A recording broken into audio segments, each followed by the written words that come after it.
To Friday Live. It is September the 22nd, 2023.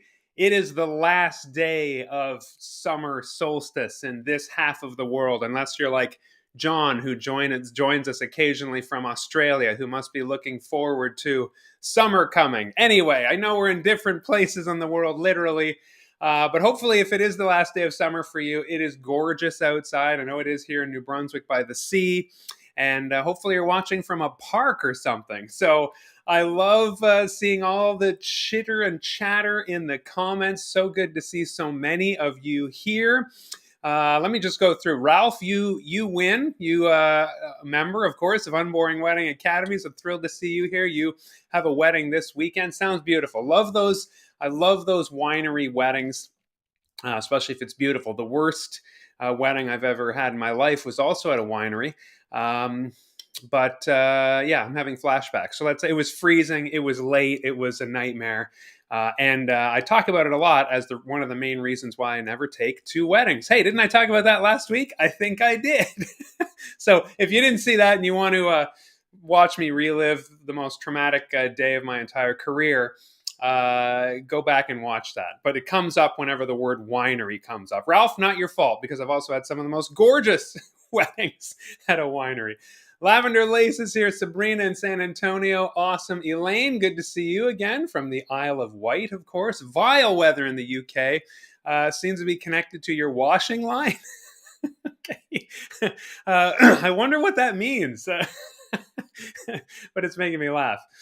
Judith is here from Toronto, my old stomping grounds. Man, I wish I were there still, Judith. You and I could pair up, but I'm sure you got the Unboring Wedding market cornered there. You're just smoking it and doing great. Jane is here from North Carolina. Good to see you, Jane. We've been going back and forth a bit about Wedding MBA and the things we're going to do in Vegas in November. Olivia's here from Oregon. Peter is here from Calgary. Good to see you. And I love this comment from Boston Bread. Greetings from Boston. You officiated your first Unboring wedding, and many people said the ceremony was one of the best parts of the wedding. Isn't that incredible? I can't say that I've ever been a guest at a wedding where the ceremony was like the best part, but we get that a lot, don't we? Unboring wedding officiants and celebrants. And so I love hearing that. Bridget is here from South Dakota. Jillian's here from Ottawa, my hometown.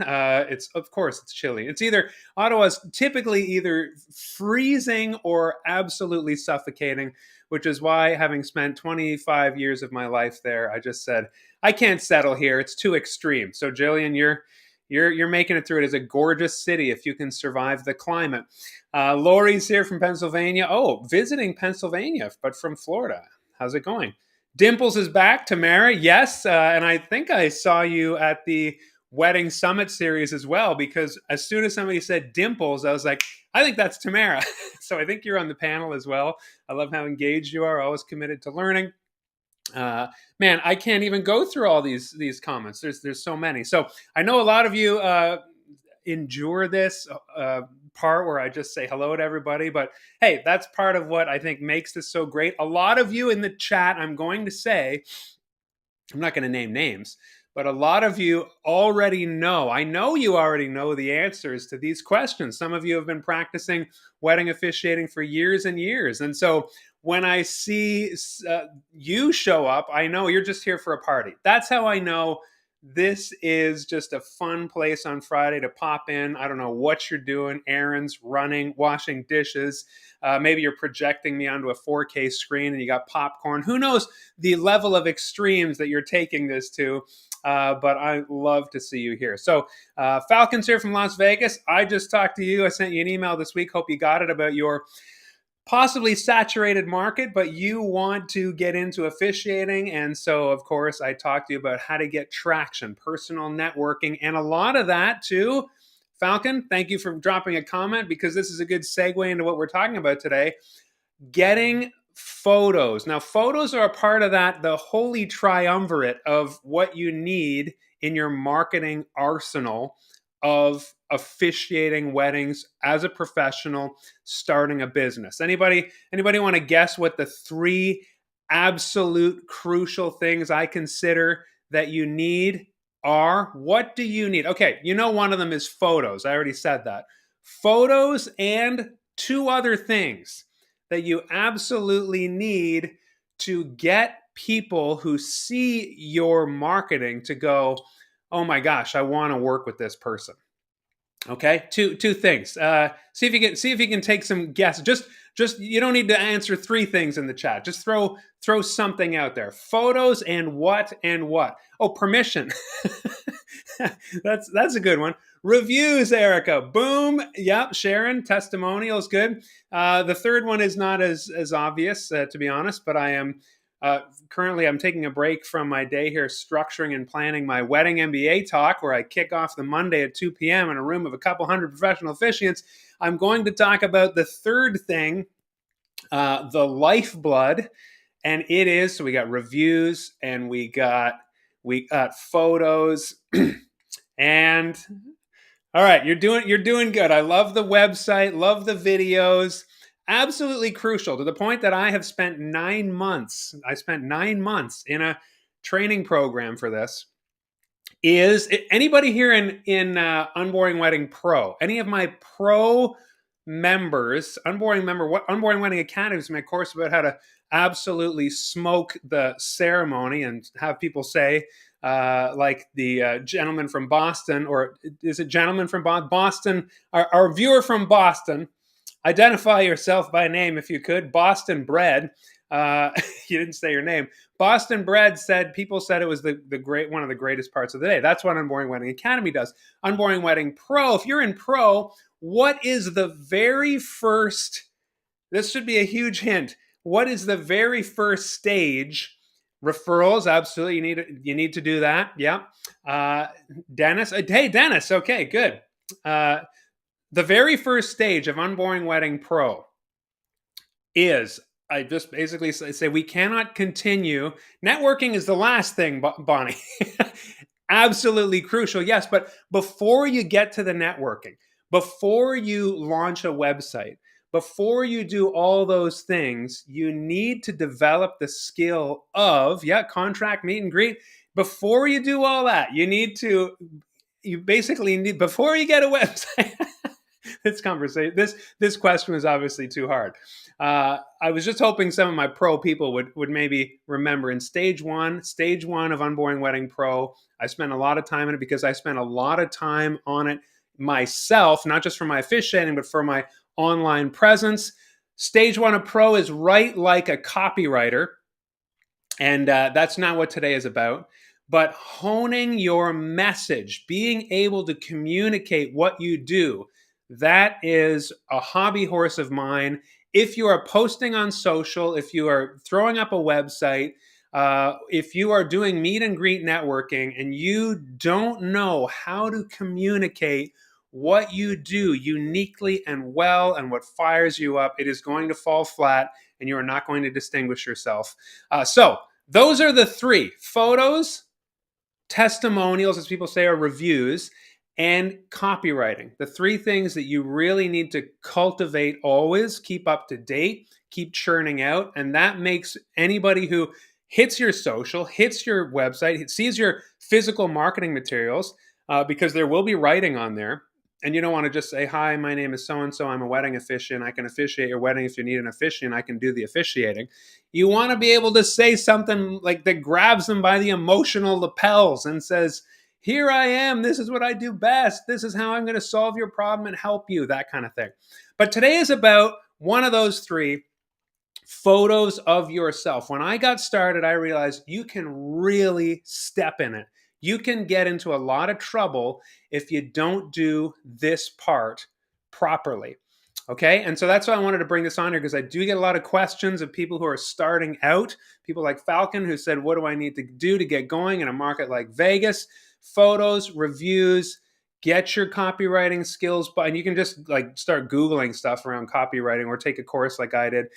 There is a skill to writing conversion copy, where you make people say, oh my gosh, I'm changing my mind, or I'm compelled, I want to work with this person.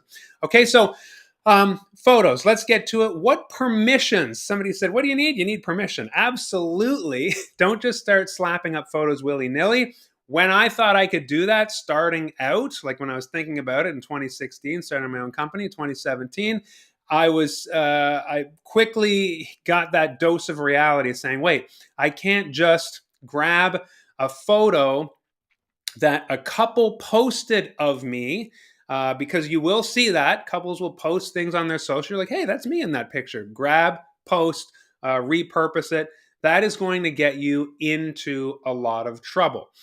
And so I am here to talk about the two permissions you need. You probably know what they are, but how to best go about getting those permissions, because when you're starting out, photos being one of the most important things you need to get going and get traction. As you can see behind me and on my website, I just try to put as many of those photos out there so people can kind of drop themselves into the experience and say, oh my gosh, I want to be a part of that. Erica's hitting it on here. Jane is hitting on it. See, I told you a lot of you show up and you already know that now y'all are showing off. I already know. I already know what Mark's going to say. Yeah, some of you here have already kind of gone through this hoop.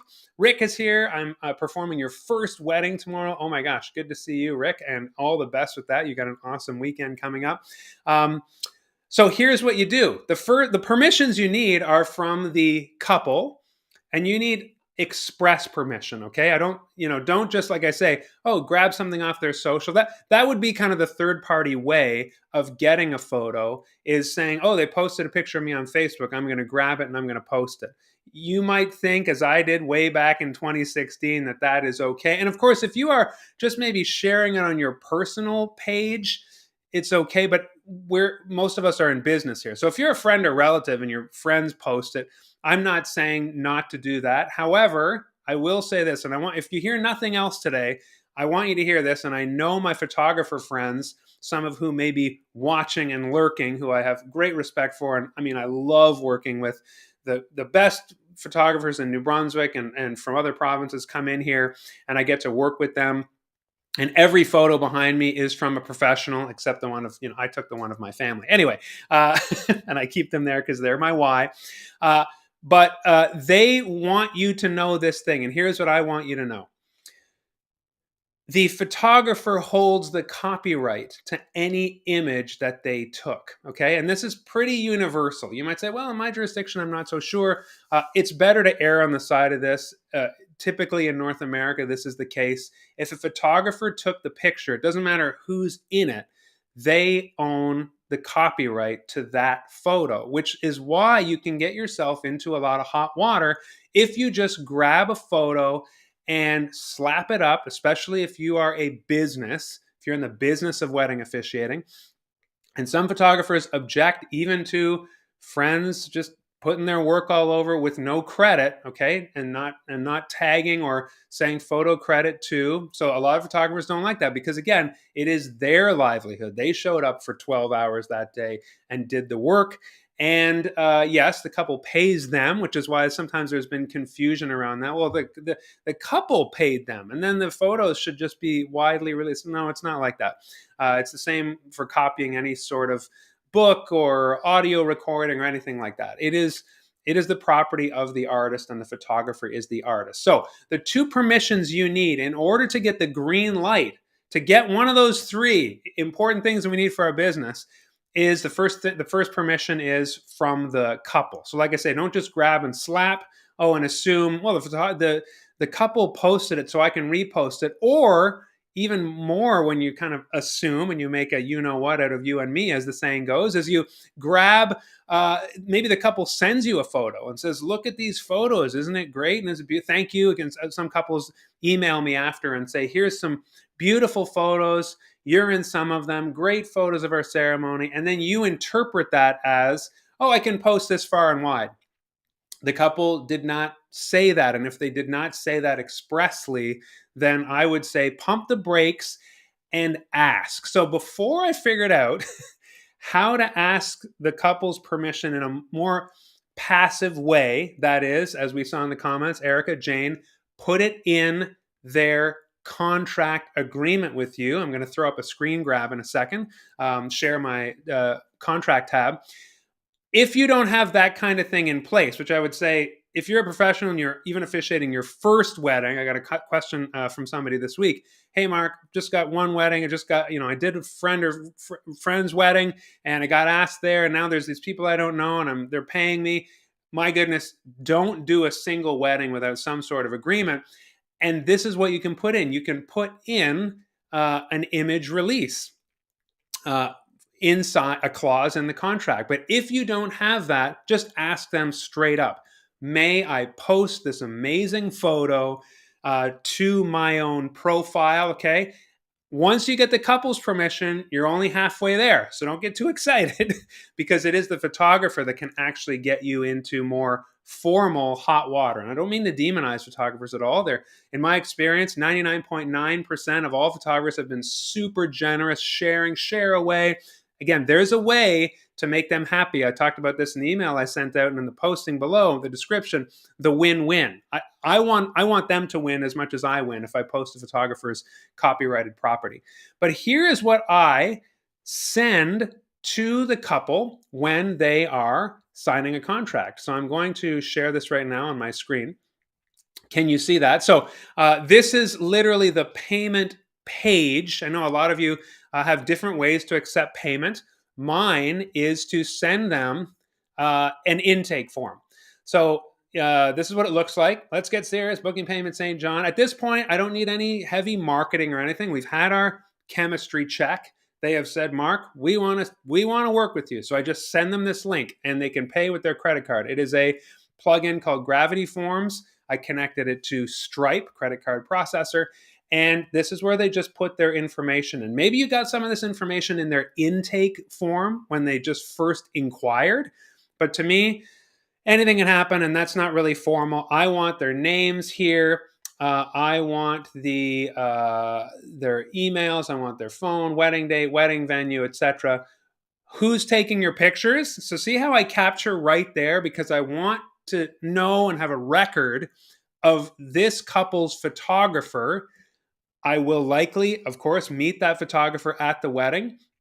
But if for some reason they're super busy or even standoffish, photographers sometimes are really frenzied and frenetic on the wedding day. They don't have time for you to be up in their business. Again, some do, some don't, depending on the day. I love working photographers. Some of my favorite vendors are photographers. I have great relationships with them in the New Brunswick. And again, when you see them again and again and again, it's super fun. But I want to have a record of who they worked with right here. And of course, they're going to tell me again when we do their wedding workshop 4 to 6 weeks before the day. So do you get the sense that I want to overly know who their photographer is?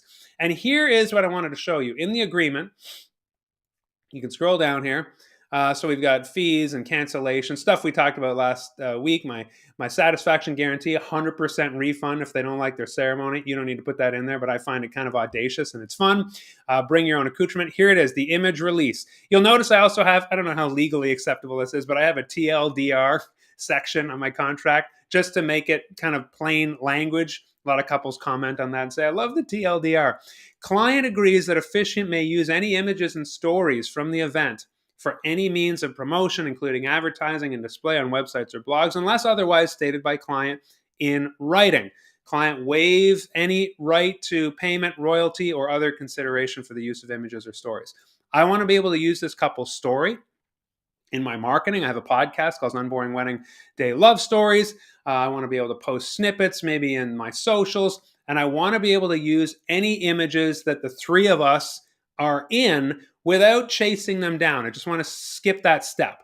And so here they read it and they sign off on it right here. When they click, I agree to our Unboring Wedding Agreement. They click that and then see how it says, please. I can't click it right now. They have to scroll all the way to the bottom. Now they can click, okay?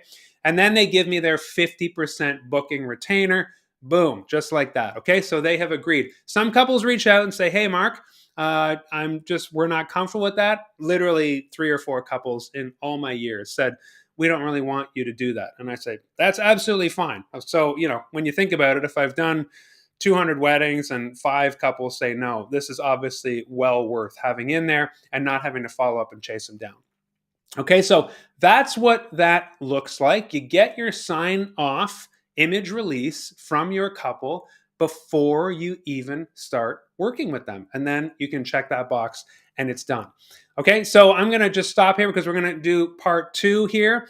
Again, I like to try to keep this to half an hour, so the next part is not onerous, but I just want to circle back and see what's happening in the chat. What am I missing? What am I missing? I got a serious sense of FOMO here. Yeah, so Sharon says, I have this in my contract. Good job. I'm going back up there. Couple and photographer. Yeah. How many photos should we see from a wedding? Interesting question. I don't see every photo from every wedding. Sometimes I mean, when you have as many photos as I have, I honestly don't follow up as doggedly as I might. If you are starting out, I always say, oh my goodness, follow up with every single wedding, every photographer. We'll talk about how to do that in the next section of this conversation. Okay. I don't tend to take selfies of the couple personally. I just don't like to. I'm such a big presence on site anyway. I just don't like to take the time to do that. I like to be a bit more understated and then get up there and be the big personality. But when I'm not kind of doing my job, I do like to hang back. That's just my style. If you feel like, lots of officiants take selfies with the couple, I love that. It's just not something I've ever done. Rick, I have a question. I'm trying to find a tactful way of asking both parties for the ceremony if this is what they want to do. Do they really want to marry the other person? I don't do that tactfully, Rick. This is off topic, but again, I love that we're here talking about this. And I will permit this interruption. I make quite a big thing of at the rehearsal. Even I say we're gonna be all lined up at the back. I'm gonna walk to the back, and I'm going to ask the marrier who's walking in, "Are you sure you want to do this? Do you want to marry that person?" So it's not discreet because I assume at that point it's more like a joke. However, I don't want any runaway marriers on my watch. And so I do think it is an important step, Rick. Absolutely. But in terms of making it serious and discreet, I don't really see the need for that. I've been doing this for a long time. A lot of time the bride's like, let's go, I can't wait. Or, and so it's kind of a fun moment. I go back and I don't bellow it. I go up to, whoever's at the back, whichever marrier, and I just say, are you sure you want to marry the person at the front? Their name, obviously. And, they'll often say, let's do it. And then I walk to the other marrier and I say, well, marrier at the back said they're ready to go. Are you sure you want to do this? And people laugh. It's part of that pep rally with the attendance that I have beforehand. So you can do it discreetly. I make it more of a fun moment. Okay, Karen. Oh, cool. Karen takes the photos of Ralph. You guys have it made. I love that. So good for you. Larissa asks, what platform are you using for the payment and for the couple to check off the agreement? So this is all, I use a WordPress website.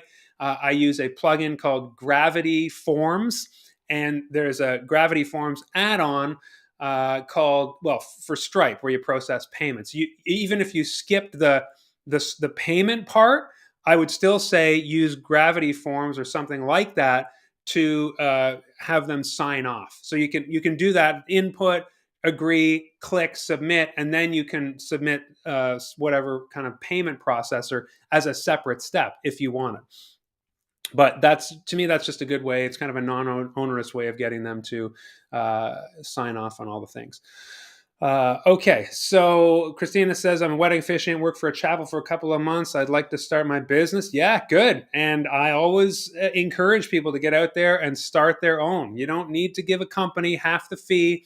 And when I worked for a company and said, I'm going to leave, they told me it's a tough world out there. I don't know if you're going to make it. We're pretty big, but to me, I'm all about saying, go start your own business. It's a slow build. Sometimes you have to sign non-competes and stuff, and it's really hard. Ironically, if you leave a company, a lot of time the non-compete will say you can't use any reviews or photos. So those companies know that is the lifeblood of getting you started. But if you're the best, Unboring Wedding Academy style, people will start picking up the phone and wanting you by name. That's what happened to me. So just start rocking your ceremonies when people start looking for you by name. And then you can go network with all the vendors you've worked with and say, hey, listen, I'm going out on my own. Can you send couples my way? That kind of thing. You need a good relationship with vendors. Second, Leo's in the house. How you doing, Leo? This is the Leo, I believe, that just got my quick help package, so that's awesome. Okay, Falcon, how do you want to get so many deals? Looking forward to learning the things. Okay, so I do want to get to the next part, which is simply, you'll see how I had the photographer's name in the intake form. The couple gives that to me. When I have the workshop with them 4 to 6 weeks before the day, that is one of my questions. Who is your photographer? At this point, I know most photographers, but if they are new to you, I would want their first and last name and look them up right away. And then, of course, you're going to see them. And that's part of my, what I teach about presenting yourself well. I want to show up on site at the wedding and walk up and say, hello, are you Sherry? And sometimes it's Sherry. Sometimes it would be Sherry's second shooter. If I've never met them, of course, I'm saying. And then, oh, no, Sherry's over there. My name is Sam. Okay. Good to meet you, Sam. Are you working for Sherry today? So you would want to then find out who the principal photographer is, the one who's going to kind of own the photos for that day. And if you can, get a card from them there, read the room, read how they're doing. If not, say, can I follow up with you? Are you on social? That's just a super non-intrusive way to kind of respect them and say, I know you're doing a job right now, but I'd really like to follow up after the wedding. You don't need to say, so I can use photos. Can I follow up with you after the wedding? Of course, a lot of them would say yes. This is part of what I teach in Pro, the networking piece. Stage 6 at the end of it all is you want to be having little meetings with vendors anyway. You want to reach out to whatever vendors are around, say, can I talk to you about weddings? Can I go to your venue? Can I chat about couples and things you've learned? You want to have that learning posture. So you want to be doing that anyway, but especially after you work with a photographer, then you want to follow up with them.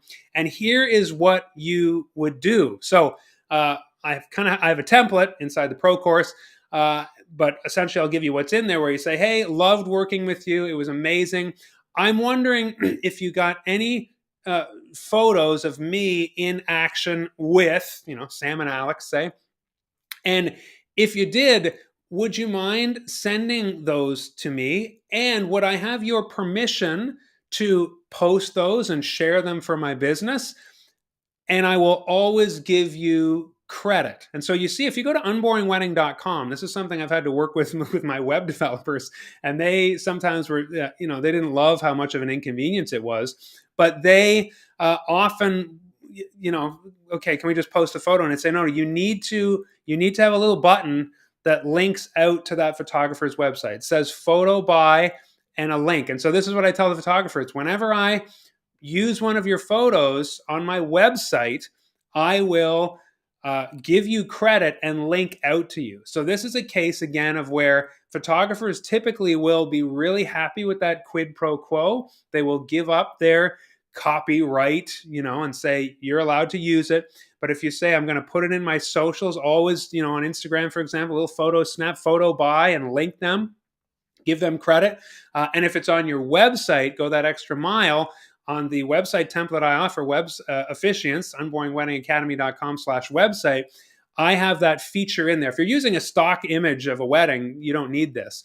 But there is absolutely a function in there that does essentially what I do on unboringwedding.com, which is put a little discrete button, photo by, and you're allowed, and you can hot link that so it goes out to their website. And backlinks for photographers, that means their links on other websites only helps them in the Google rankings. So you are giving a lot more than just photo credit when you are linking out to the photographers. So when you're starting out, i.e. Falcon in Vegas, and you work with a photographer, those are the touch points. You can follow up with them. You can reach out to them before the wedding. You can reach out with them at the wedding. You can reach out to them after the wedding and discreetly ask, do you have any photos? I always want the photos of the couple laughing. So I'm very specific with what I ask. Do you have a photo where the three of us are laughing? We look like we're having a great time. If you do, would you mind sending that to me? And would I be able to share it with your permission? And I promise to always credit you. And if I'm going to put it on my website, I will link out back to your website. Just tell me what link you would like me to share. 99.9. I've never been turned down. Only one photographer replied with, oh, sure, see my licensing rubric. And for them, they wanted $1,500 for the year to use that image. And I was just like, oh, that's strange. No, thank you. So like I say, it's rare to hit that wall. But as you officiate those first few, beg, borrow, steal, however you need to get those first few weddings in, for family, for relatives, get 2 or 3. Then you have that social proof of reviews and photos. And then once you get the couple's permission, ideally in the intake and the photographer's permission, because it is their copyright material. Say it with me now. The photographer owns the copyright. You will not only not be in hot water, but photographers will love sharing with you because you are providing backlinks or building their following on the socials when you say thank you for this incredible photo, et cetera, et cetera. I guess that's my way of saying you can do more than just say photo buy. You can say thank you so much for your generosity and for sharing this photo, and talk up the vendors you work with. I do that all the time. That's one of my favorite parts of the job. Not just the couples I work with, but the vendors that I get to see. We kind of feel like family after a while. Okay, so it's 31 minutes after the hour, wherever you are. Unless you're in Newfoundland, which bizarrely is half an hour later in Canada. We're not going to get into that. But that's what I wanted to say. Those are the pieces you need. Now, if there's any questions, can you hit them on the bottom now? Because I'm going to scroll up, but it's very easy for me to miss your questions. I'm going back to Falcon. How on earth do you get so many details? Looking forward to learning from you. Jillian says, thank you for all this. By the way, Ottawa started at 14. Yeah, we're going back to Ottawa climate. Oh, Falcon left. Okay. Thanks for listening to the podcast, Falcon. That's great. And I know you're not here to hear that, but you are going to watch on the replay, you said. Okay, so if there are no specific questions about this or anything else, then I am just going to say I thank you very much for joining live. I will just stall here for a minute. I will say I am looking forward to the next Friday live, where I'm going to talk about what questions you need to write the couple's story. And I also want to talk about the Love Story Caster, which is the tool that I just put into Unboring Wedding Academy, and I'm making it available to all 1,000+ members of Unboring Wedding Academy. So it's just in the course. We are working on just the last steps of releasing that wide to everybody. And it is changing everything. You ask the 3 questions to each member of your couple, you input those answers, you hit a button, and within 3 minutes, the love story arrives at your inbox. You can tweak it, but again, what used to take a few hours takes a few minutes. I am so happy to offer that just to every member of Unboring Wedding Academy. So I want to talk about what questions you need to ask. I see a lot of overwhelm with how many questions. I send 10 questions to my couple. It's like, oh my gosh, you don't need to do that. You only need to do 3. So that is what we're going to talk about at the next Friday Live. That's the plan. Thank you so much, Tamara. And I always love coming on here. Hopefully that was helpful. Work on those 3 things. You will start to get traction, and you will see growth in your business when you get photos, reviews, and you work on your copywriting. The social proof and learning how to communicate what you do best, that is the golden ticket to getting couples to realize that they want to work with you and you have what it takes to serve them. Okay, thanks so much, Boston, again. Loved your comment, and see you next time. Have a great weekend.